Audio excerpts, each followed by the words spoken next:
Oila va xotin-qizlar qo'mitasida davlatimiz rahbarining 2026-yil 3-martdagi ayollar va bolalar huquqlarining himoyasini kuchaytirish hamda ularga nisbatan tazyiq va zo'ravonlik holatlarining oldini olish bo'yicha qo'shimcha tashkiliy huquqiy choralar to'g'risidagi farmoni ijrosini ta'minlashga bag'ishlangan yig'ilish bo'lib o'tdi. Unda qo'mita rahbariyati, mutasaddi vazirlik va idoralar vakillari, hududiy bo'linmalar rahbarlari hamda jamoatchilik faollari ishtirok etdi.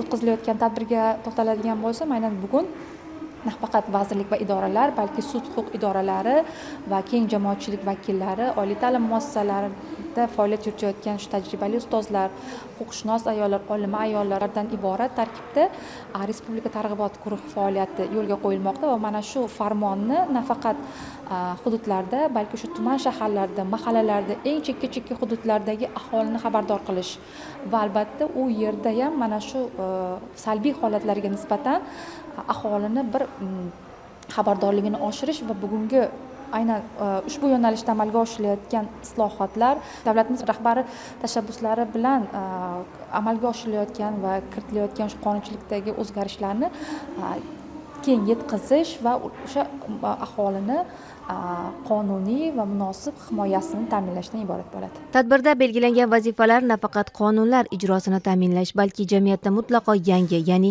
murosasiz munosabatni shakllantirishga qaratilgani bilan ahamiyatli ekani aytib o'tildi. Ta'kidlash kerak, muammolarni barvaqt aniqlash va joyida bartaraf etish ustuvor vazifaga aylanmoqda. Shu maqsadda hududlarda ishchi guruhlar va targ'ibot jamoalari faoliyati yo'lga qo'yilib, aholi bilan bevosita ishlash, tushuntirish va amaliy yordam ko'rsatish tizimi kuchaytirilmoqda, dedi mas'ullar. Bundan asosiy ko'zlangan maqsad har bir soha o'z faoliyatida vujudga kelayotgan masalalar va huquqbuzarlikni oldini olish yoki erta nikohlarni oldini olish va bu tizim uchun nima beradi, jamiyat uchun nima beradi va bu sohada befarq bo'lmaslikka qaratilgan masalalar muhokama qilindi.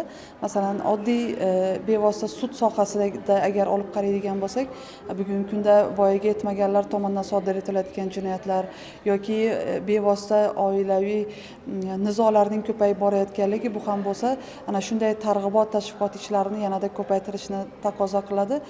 Oddiy bir onlayn grooming natijasida voyaga yetmagan shaxs zo'ravonlik qurboniga aylanib, bevosita shunday himoyani agar o'zida ko'rmasa, kelgusida ko'plab huquqbuzarliklarni sodir qilishi mumkin.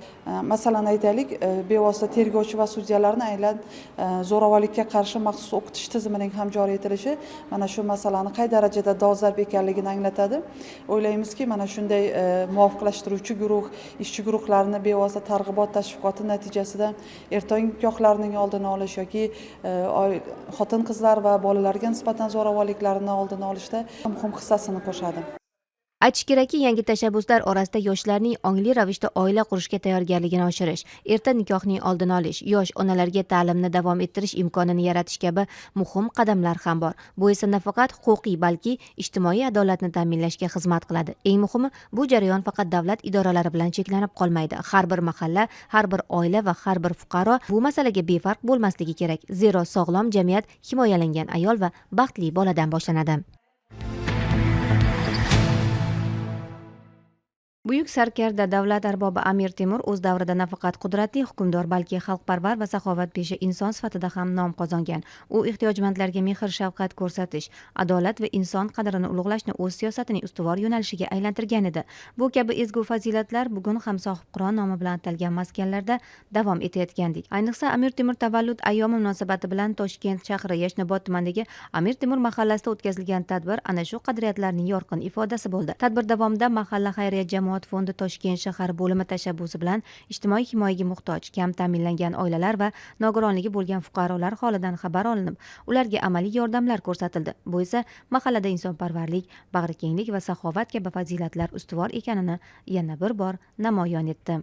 Ushbu tadbirimizda kam ta'minlangan, ijtimoiy himoyaga muhtoj fuqarolarga sovg'a salomni, bundan tashqari mahalla fuqarolar yig'iniga 200 dona badiiy kitoblarni xayriya tariqasida topshirdik. Bunday tadbirlarimiz Toshkent shahrining barcha tumanidagi 20 dan ziyod mahalla fuqarolar yig'inida tashkil qilinmoqda. Xabarlar olib turishadi, yordam berib turishadi. Rahmat mahallaga. Ayni mahallada bugungi kunda mingdan ortiq xonadonda 5400 nafardan ziyod aholi istiqomat qiladi. Ulardan 142 nafari kambag'allik reyestriga kiritilgan bo'lib, ularni har tomonlama qo'llab-quvvatlash, turmush sharoitini yaxshilash borasida tizimli ishlar olib borilmoqda. Xususan, mahalla faollari va mutasaddi tashkilotlar hamkorligida ehtiyojmand oilalarga moddiy va ma'naviy ko'mak ko'rsatish, ularning bandligini ta'minlash, daromad manbaini oshirishga qaratilgan amaliy chora-tadbirlar izchil amalga oshirilmoqda. Amir Temur tavallud ayyomi munosabati bilan o'tkazilgan mazkur tadbir esa nafaqat tarixiy shaxsga ehtirom, balki uning insonparvarlik an'analarini bugungi hayotimizda davom ettirayotganimizning amaliy ifodasi bo'ldi.